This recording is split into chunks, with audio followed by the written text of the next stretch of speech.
Praise the lord. ప్రభువైన యేసుక్రీస్తు నామంలో మీకందరికీ కూడా శుభములు. ఈ పునరుత్థాన దిన దీవెనలు ప్రతి ఒక్కరికి కలుగునుగాక. ఈ దినము మనం దేవుడు మనకు అనుగ్రహించిన నూతన దినము. మనము ఆయనను స్తుతించి ఆరాధిద్దాం. ఆయన సన్నిధిలో చేరి, మందిరములలో చేరి అనేక మంది ఆరాధిస్తున్నారు కదా. మనమంతా కూడా దేవుని సన్నిధిలో ఉన్నామని ఎంచుదాం. మరి ఈ దినం ఒక ప్రత్యేకమైన దినంగా ఉన్నది కదా. ఈ దినము ఫాదర్స్ డేగా చాలామంది సెలబ్రేట్ చేస్తూ ఉంటారు. అయితే అందరికంటే ఈ లోకపు తండ్రి కంటే కూడా మనకు పరలోకపు తండ్రి చాలా ప్రాముఖ్యమైన వాడు.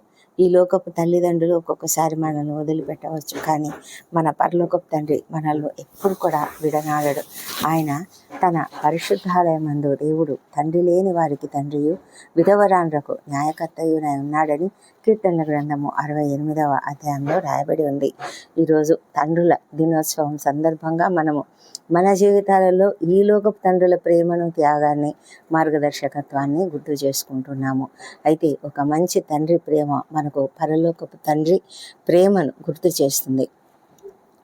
మరి దేవుడు ఎంత ప్రేమ కలిగిన దేవుడో మనకందరికీ తెలుసు కదా. ఆ దేవాది దేవుడు తండ్రి తన కుమారుల మీద కనికరపడినట్లు యెహోవా తనకు భయపడు వారి మీద కనికరపడతాడు. తండ్రి తన కుమారుల జాలిపడినట్లు దేవుడు తన పిల్లల బట్టి, అంటే మనల్ని బట్టి ఆయన జాలి పడే దేవుడు అయినాడు. అయితే ఈ ఫాదర్స్ డే అనేది ఎలా స్టార్ట్ అయింది అంటే, అమెరికాలో వాషింగ్టన్లోని స్పోకేన్ అనే ఒక ప్లేస్లో ఈ ఫాదర్స్ డే సెలబ్రేషన్ అనేది మొట్టమొదట స్టార్ట్ అయింది. జూన్ 19వ తారీఖున 1910వ సంవత్సరంలో సొనోరా స్మార్ట్ డాడ్ అనే ఒక స్త్రీ, ఆమె తన తండ్రిని జ్ఞాపకం చేసుకునింది. అంటే ఆమె ముందుగా మదర్స్ డే గురించి ఇన్స్పైర్ అయింది, ప్రభావితురాలైంది. కనుక ఆమె ఫాదర్స్కి కూడా ఒక ఆనర్ ఇవ్వాలి, ఫాదర్స్ను కూడా గౌరవించాలి, ఆ వారికి కూడా ఒక దినమును ప్రత్యేకంగా ఏర్పాటు చేసుకొని తండ్రులను మనము కనపరచాలి అన్న ఉద్దేశంతో ఆమె స్టార్ట్ చేసింది. ఆమె ఫాదరు విలియం జాక్సన్ స్మార్ట్. అతడు సివిల్ వార్లో పనిచేశాడంట. మరి అతడు సింగిల్ ఫాదరు. ఆమె 6 మంది పిల్లల తర్వాత అతని భార్య చనిపోతే ఆ 6 మంది పిల్లలను అతను ఒంటరిగా వాళ్ళను పెంచి పెద్ద చేశాడంట. కాబట్టి ఆ సొనోరా అలా ఆలోచించింది. ఏమనంటే, తండ్రులు తమ యొక్క జీవితాన్ని ఏ విధంగా త్యాగం చేసి తమ పిల్లల కొరకు జీవిస్తున్నారు. కాబట్టి తండ్రులు కూడా వారి యొక్క సంరక్షణను బట్టి వారు తమ బాధ్యతను నిర్వర్తిస్తున్న విధానాన్ని బట్టి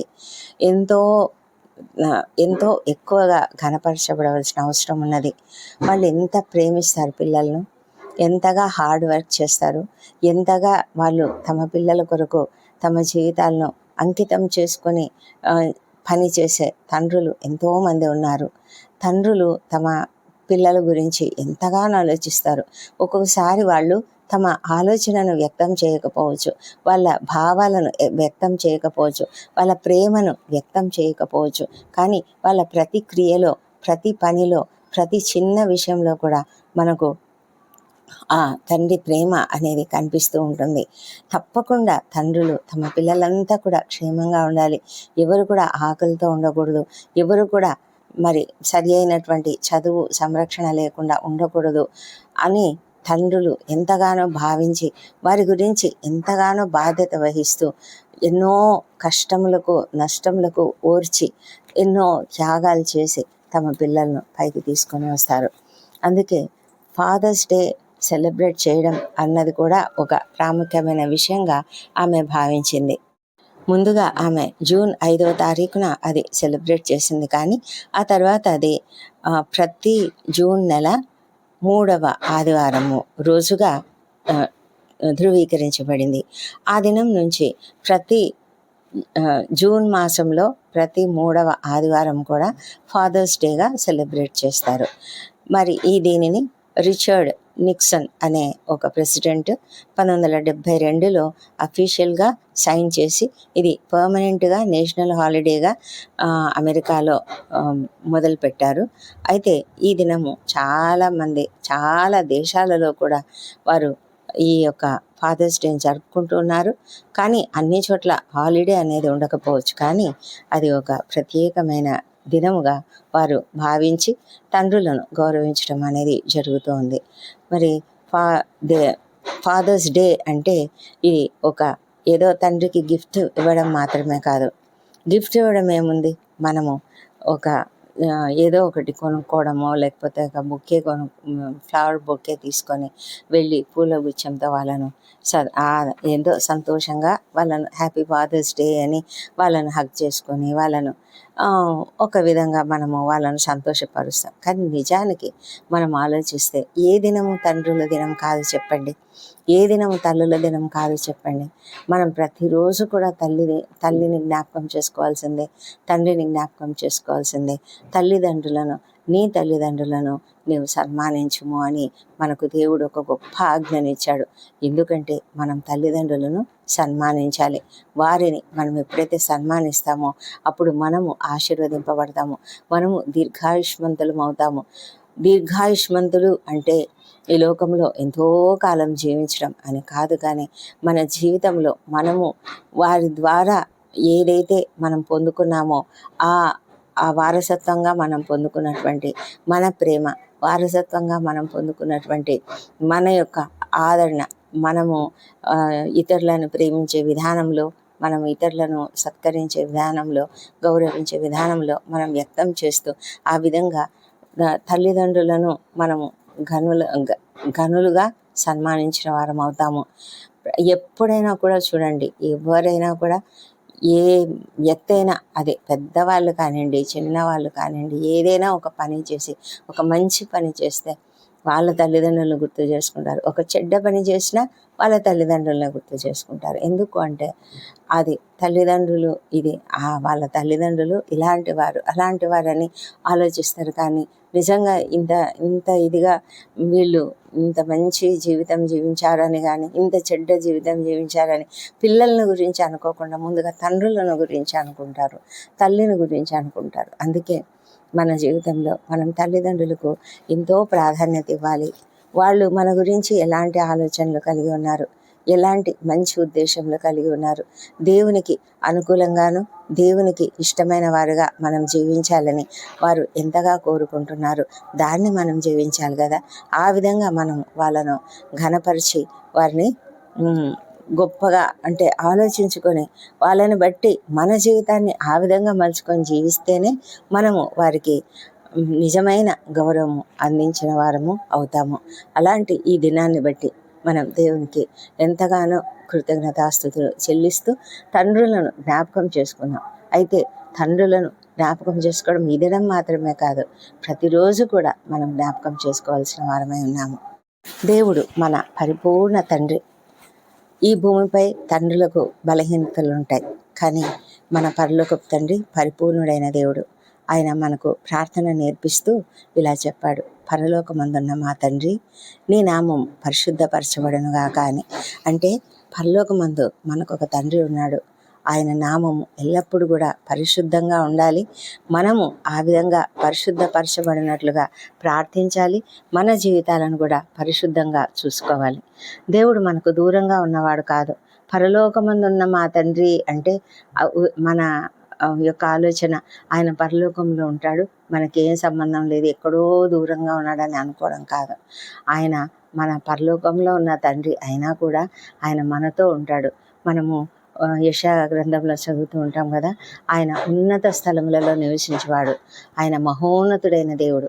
అయినను దీన మనస్సు కలిగినటువంటి ప్రతి ఒక్కరి దగ్గర కూడా ఆయన ఉండడానికి ఇష్టపడుతున్నాడు. మరి ఆయనను మనం తండ్రి అని పిలవడానికి ఆయన మనకు అనుమతిస్తున్నాడు. అందుకే ప్రభువైన యేసుక్రీస్తు మనకు ఆ ప్రార్థన నేర్పించాడు. ఈ లోకంలో ఇంక ఎవరైనా కూడా అంటే క్రైస్తవులు కాని వారు ఎవరైనా కూడా తండ్రి అని పిలుస్తారా? వాళ్ళ దేవుణ్ణి తండ్రి అని పిలవగలరా? అలా పిలవలేరు. ఎందుకంటే వాళ్ళకు బహుశా ఆ అనుమతి లేదేమో. కానీ మనకు మాత్రము దేవుడు అనుమతించాడు. ఆయన మనకు పరలోకపు తండ్రి అని పిలవడానికి మనకు అనుమతించాడు. ఆయన మన ప్రార్థనలు వింటాడు. ఆయన మన బాధలో మనల్ని ఆదరిస్తాడు. మనము బలహీనులుగా ఉన్నప్పుడు ఆయన మనకు బలాన్ని ఇస్తాడు. ఈ లోకంలో తండ్రి తన కుమారుల ఎడల ఎలా జాలి పడతాడో అదే విధంగా పరలోకపు తండ్రి కూడా మన పట్ల జాలి పడతాడు. మరి ఆయనకు మన పట్ల ఉన్న ప్రేమ ఎంత గొప్పది తెలుసా? భూమికి ఆకాశానికి ఎంత ఉన్నతంగా ఉన్నదో అంత ఉన్నతంగా ఆయన యొక్క ప్రేమ మన పట్ల ఉంది. తండ్రి బాధ్యత అంటే కేవలం కుటుంబ అవసరాలను తీర్చి ఇంక అంతే నా బాధ్యత అని అనుకోవడం కాదు. కానీ తండ్రి యొక్క బాధ్యత పిల్లలకు మంచి మార్గం చూపించడం, దేవుని యొక్క భయాన్ని నేర్పించడం.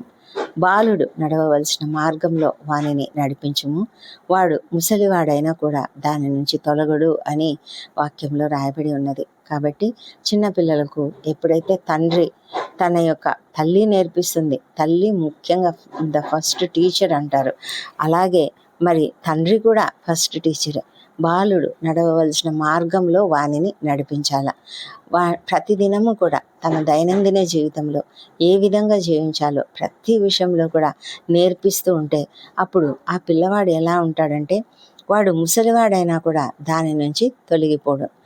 దేవుని మార్గంలో పిల్లలను నడిపించే తండ్రి తరతరాలకు నిలిచే ఆశీర్వాదాన్ని ఇస్తాడు. అదే చెడు మార్గంలో తండ్రి పోతున్నాడు అనుకోండి, పిల్లలు కూడా అవే మాటలు నేర్చుకుంటాడు కదా.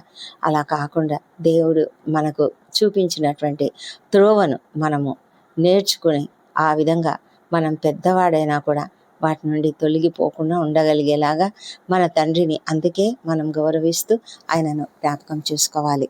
కష్టకాలంలో దేవుని ప్రేమ ఎంత గొప్పగా ఉంటుంది. ఆయన తండ్రి ప్రేమను మనకు చూపిస్తాడు, మనల్ని ఆదరిస్తాడు. ఆయన ఎప్పుడు కూడా మనము సమస్యలలో ఉన్నప్పుడు లేకపోతే పరీక్షలు వచ్చినప్పుడు మనల్ని ఆయన విడిచిపెట్టే దేవుడు కాదు. ఆయన మనల్ని ఎంతో చక్కగా నడిపిస్తాడు. భయపడకము, నేను నీకు తోడై ఉన్నాను, దిగులు పడకము, నేను నీ దేవుడను అని యెషయా గ్రంథంలో 41వ అధ్యాయం 10వ వచనంలో రాయబడినట్లుగా ఒక ప్రేమ గల తండ్రి తన బిడ్డ కష్టంలో ఉన్నప్పుడు అతని పక్కన నిలబడతాడు. అలాగే దేవుడు తన ప్రతి పరిస్థితిలో మనతో పాటు ఉంటాడు. కాబట్టి మనం భయం లేకుండా జీవించగలం. మరి దేవుని వాక్యము తల్లిదండ్రులను గౌరవించమని చెప్పింది కదా. కాబట్టి మనం తల్లిదండ్రులకు కృతజ్ఞతలు చెప్పే ఒక మంచి అవకాశంగా తీసుకొని తల్లిదండ్రులను సంతోషపెట్టడానికి మనము వారికి ఏవైనా బహుమతులు ఇస్తూ ఉండవచ్చు. కానీ మన యొక్క ప్రేమ కేవలం ఒక బహుమతికి పరిమితం కాకూడదు. వాళ్ళను వృద్ధాప్యంలో చూసుకోవాలి. వాళ్ళు అనారోగ్యంతో ఉన్నప్పుడు వాళ్ళ గురించి మనము జాగ్రత్త తీసుకోవాలి. వాళ్ళను ప్రేమగా చూసుకోవాలి. చాలామంది పిల్లలు పెద్దవాళ్ళైన తర్వాత తల్లిదండ్రులు వదిలేస్తూ ఉంటారు. తల్లిదండ్రుల గురించి అసలు పట్టించుకోరు. తల్లిదండ్రులను కొంతమంది అయితే అనాథాశ్రమంలలో చేరుస్తూ ఉంటారు. మరి అసలు వాళ్ళ గురించి ఆలోచించరు.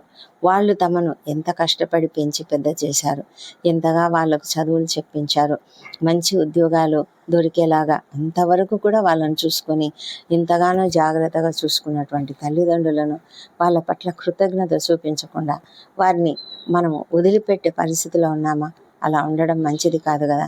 అలా ఉండడం దేవునికి ఇష్టమైన పని కాదు. కాబట్టి వాళ్ళను మనము తప్పకుండా ప్రేమించాలి. వాళ్ళ కష్టంలో మనము ఆదుకోవాలి. వాళ్ళను ప్రేమగా చూసుకోవాలి. చివరి వరకు కూడా వారి మరణ పర్యంతము మనము వారికి తోడుగా ఉండాలి. చిన్ననాడంతా వాళ్ళు మనల్ని పెద్ద చేశారు. మనం పెద్దవారం అయ్యేసరికి వారు వృద్ధులైపోతారు. మరి ఆ వృద్ధులను చూసుకోవాల్సిన బాధ్యత మనది కదా. మనం తప్పకుండా వారిని గురించి ఆలోచించి వారి జీవితంలో చివరి వరకు కూడా వారిని ఎంతగానో ప్రేమిస్తూ సన్మానిస్తూ వాళ్ళను జాగ్రత్తగా చూసుకోవాలి. వారి యొక్క జీవితంలో వారు మనకు నేర్పించిన ప్రార్థన జీవితము, వారు మన కొరకు ఇచ్చిన త్యాగాలను జ్ఞాపకం చేసుకొని వారి కష్టానికి మనము విలువ ఇవ్వాలి. ఆ విధంగా ఒక చిన్న ప్రేమ కలిగిన మాట తండ్రి హృదయానికి ఎంతో ఆనందాన్ని ఇస్తుంది. కాబట్టి ఆ విధంగా మనము తల్లిదండ్రులను ప్రేమిస్తూ, వాళ్ళను గౌరవిస్తూ, వాళ్ళను ఆదరించడానికి దేవుడు మనకు కృప చూపించునుగాక. ఒక మంచి తండ్రి ప్రేమించేవాడు, నేర్పించేవాడు, ఆదర్శంగా ఉండేవాడు, బాధ్యత తీసుకునేవాడు. శిక్షణలో ప్రేమించే తండ్రి, ఆదర్శంగా జీవించే తండ్రి, అవసరాలు తీర్చే తండ్రి. ఇలాంటి తండ్రి అనేది ఒక పదవి కాదు, కానీ అది ఒక గొప్ప బాధ్యత. అయితే దేవుడు వారికి ఇచ్చిన బాధ్యత అదే. అయితే ఆ బాధ్యతను మనము పొందుకొని మనము ఎంతగా ఆనందంగా దాని వలన క్షేమాభివృద్ధి పొందుకున్నామో దానిని మనము మన పిల్లలకు చూపించాలి. ఇది వారసత్వంగా మన తల్లిదండ్రులు మనల్ని ప్రేమించారు, వాళ్ళ తల్లిదండ్రులు వాళ్ళను ప్రేమించి వాళ్ళను చక్కగా పెంచారు. మరి వాళ్ళ తల్లిదండ్రులు మనము మన పిల్లలు వాళ్ళ పిల్లలను ఈ విధంగా ఇది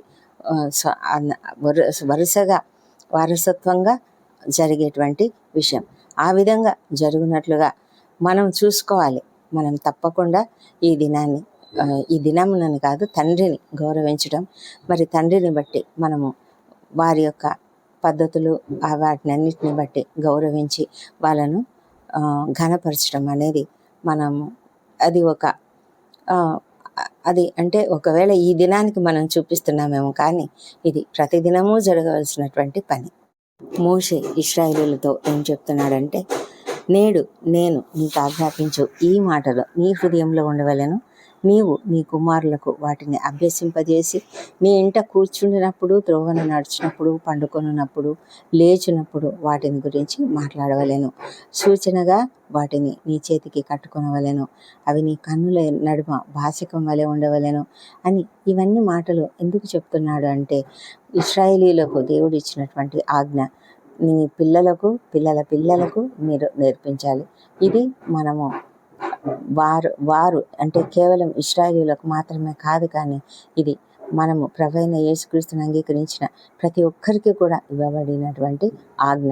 ఈ ఆజ్ఞను మనము మన పూర్ణ హృదయంతో, నీవెలాగైతే నీ పూర్ణ హృదయంతోనూ, నీ పూర్ణ ఆత్మతోనూ, నీ పూర్ణ శక్తితోనూ నీ దేవుడైన యెహోవాను సేవిస్తూ ఉన్నావో అదే విధంగా నీ పిల్లలకు నేర్పించాలి అని దేవుడు ఆజ్ఞాపిస్తున్నాడు. మనము ఆ ఆజ్ఞను పాటిస్తూ నిజంగా తండ్రిని గౌరవిస్తూ, తండ్రులుగా ఉన్నటువంటి ఈ లోకంలో ప్రతి ఒక్కరు కూడా ఈ ఆజ్ఞను పాటిస్తూ తమ పిల్లలకు దేవుని మార్గంను నేర్పించినట్లుగా మనము ప్రార్థన చేద్దాం. దేవుడు గొప్ప అవకాశాన్ని మనకి ఇచ్చినప్పుడు ఆ అవకాశం చొప్పున మనము నడుచుకోవడానికి దేవుడు మనకు కృప చూపించునుగాక. ప్రార్థించుకుందాం. పరిశుద్ధుడైన మా ప్రియ పరలోకపు తండ్రి, ఈరోజు తండ్రులందరి కోసం నీకు కృతజ్ఞతాస్తుతులు చెల్లిస్తున్నాము. మా తండ్రి కొరకు నేను కృతజ్ఞతాస్తుతులు చెల్లిస్తున్నాను. మా తండ్రి దేవా, మరి వారికి ప్రతి ఒక్కరికి కూడా మీరు జ్ఞానము, బలము, ఓదార్పు అనుగ్రహించమని ప్రార్థిస్తున్నాము. మా తల్లిదండ్రులందరినీ మేము ఏ విధంగా గౌరవిస్తున్నామో నేటి దినాన ఉండేటువంటి తరంలో ప్రభా, పిల్లలు తమ తల్లిదండ్రులను గౌరవించినట్లుగా సహాయం చేయండి నాయన. వారి యొక్క త్యాగాన్ని మేము గుర్తు చేసుకున్నట్లు సహాయం చేయండి ప్రభా. వారు మా కొరకు ఎన్ని కష్టాలు అనుభవించారో, ఎన్ని సమస్యలు ఎదుర్కొన్నారో ప్రభా. వాళ్ళు బయటికి బహిర్గతం చేసి ఉండకపోవచ్చు, కానీ తండ్రి మా కొరకు వారు ఏమేం చేశారో వాటినన్నిటినీ ప్రతి కుటుంబంలో ప్రతి ఒక్కరికి కూడా వారి తండ్రి ఎంత కష్టపడుతున్నాడో, తండ్రి ఎంతగా తన పిల్లల గురించి ఆలోచిస్తున్నాడో అర్థమవుతూనే ఉంటుంది ప్రభా. అలాంటి ప్రేమ కలిగిన తల్లిదండ్రులు మాకు ఇచ్చినందుకు నీకు వేలాది స్తోత్రములు. మా కుటుంబాలన్నిటిని కూడా ప్రేమతో, విశ్వాసంతో మా తండ్రి నడిపించాడు. అదేవిధంగా అన్ని కుటుంబాలలో కూడా నడిపించాడని నమ్ముతూ ఉన్నాము. అయితే ఇప్పుడు నేటి తరంలో ఉన్నటువంటి తండ్రులు కూడా తమ ప్రేమతో, తమ విశ్వాసంతో తమ పిల్లలను నడిపించడానికి సహాయం చేయము తండ్రి.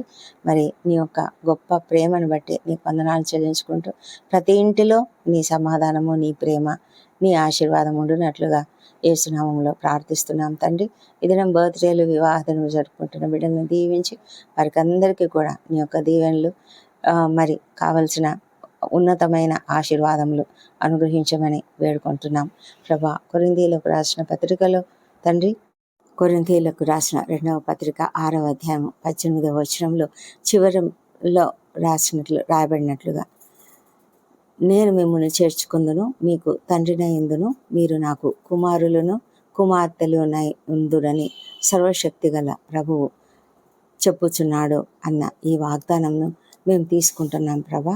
నీవు మాకు తండ్రివై ఉన్నందుకు నీకు వేలాది స్తోత్రములు చెల్లించుకుంటూ నాయనా, ఈ యొక్క గొప్ప వాగ్దానంను మా జీవితంలో స్థిరపరచమని యేసు నామములో ప్రార్థిస్తున్నాం తండ్రి.